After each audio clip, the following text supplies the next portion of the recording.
hear people talking bad about the way we have to live here in this country. Harping on the wars we fight and griping about the way things ought to be. Well, I don't mind them switching sides and standing up for things they believe in. When you're running down my country horse, you're walking on the fighting side of me. You're walking on the fighting side of me. Running down a way of life or fighting men who fought and died to keep. If you don't love it, leave it. Let this song that I'm singing be a warning.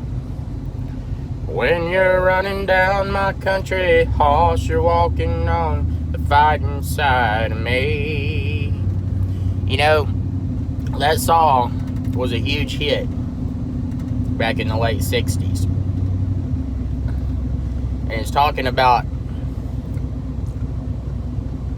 it was a lot of stuff in the song. One of the main things was people in opposition to the Vietnam War. And there was this idea, well, you shouldn't oppose the Vietnam War because we are protecting our country. You know, we're patriots and we're standing up for our country. We got to fight in the war to stand up for our way of life that we believe in. You know, and when you're running down my country, you're walking on the fighting side of me. In other words, that justifies war. So, it wasn't much longer after that, maybe, 10, 20, 30, 40 years, all the corruption behind the Vietnam War started coming out. How it really was highly politically motivated.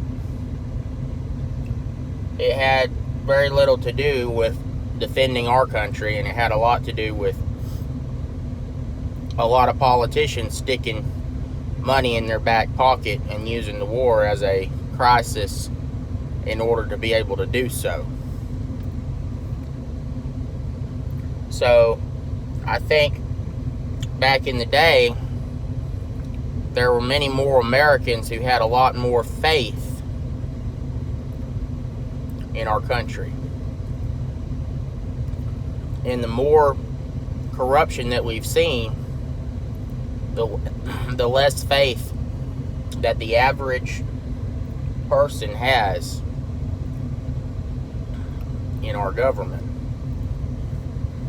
So that's the problem. When the people lose faith in the government, it makes the country weak. And people lose faith in the government when government does things that are so corrupt and they come to light. So I'm thankful for when the corruption comes to light. The thing is, you got to be careful what you listen to, what you believe, because a lot of times some corruption will come to light and one side will use that to make the other side look bad and vice versa. But they won't tell the whole story about all the corruption that was on both sides. And that's what is maybe even more dangerous than anything, because it causes division within our own country.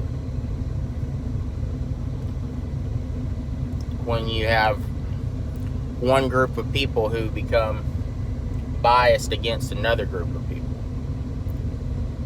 within your own society. Also, the internet has caused a lot of empathy towards a lot of other countries within our society, because we see things from their perspective, like what's going on right now. So, should you stand up for your country? Should you fight for your country? if another country is a threat and trying to put your country into chaos and slavery and trying to overthrow your country, well, if you believe in your country and you think your country is, you have faith in your leaders, the answer is probably yes. You should fight for your territory. But in order to fight for something, something has to be worth fighting for.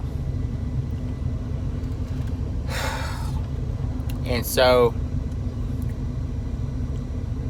that's where you get into that blurred line. It's hard to know what to do. Should you feel proud of yourself to go fight for your country when your country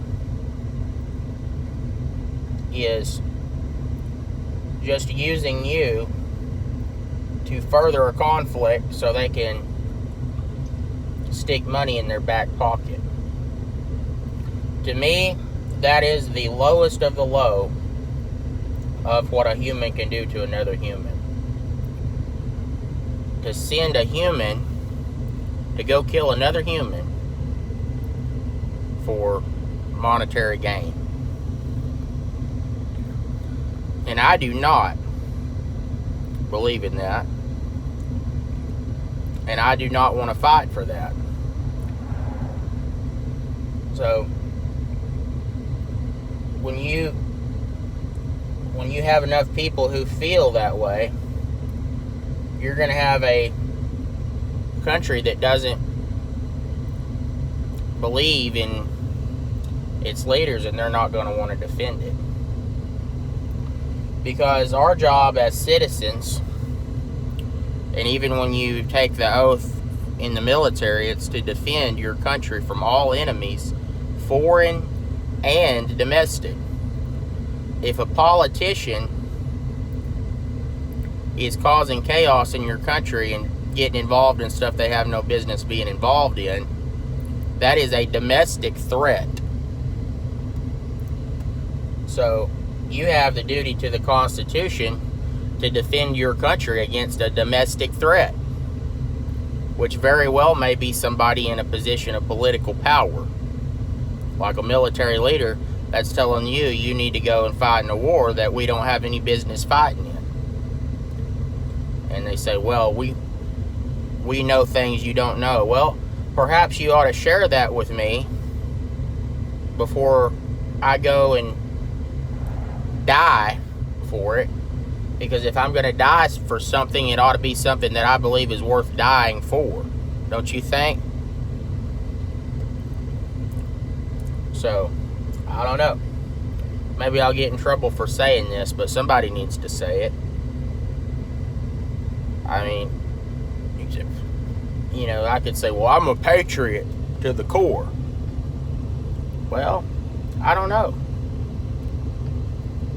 Are you just going to follow somebody blindly just because they're the leader and you're not? Is that what you're supposed to do? I'm 26 years old. I actually have a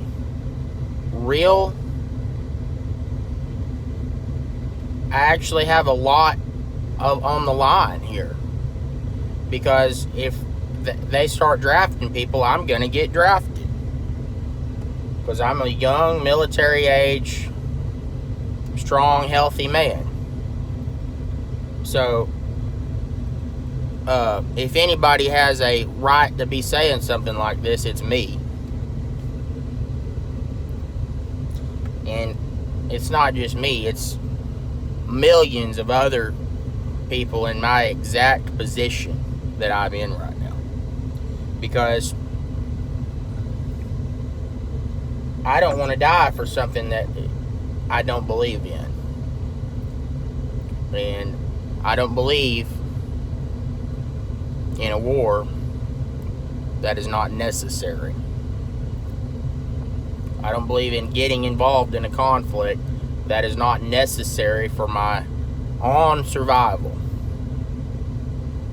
It's like, I don't believe in killing people for no reason unless it's to save my life in self-defense. Because if it's not in self-defense, there's a word for that, and it's called murder. And I don't believe in murder. I don't believe in killing innocent people.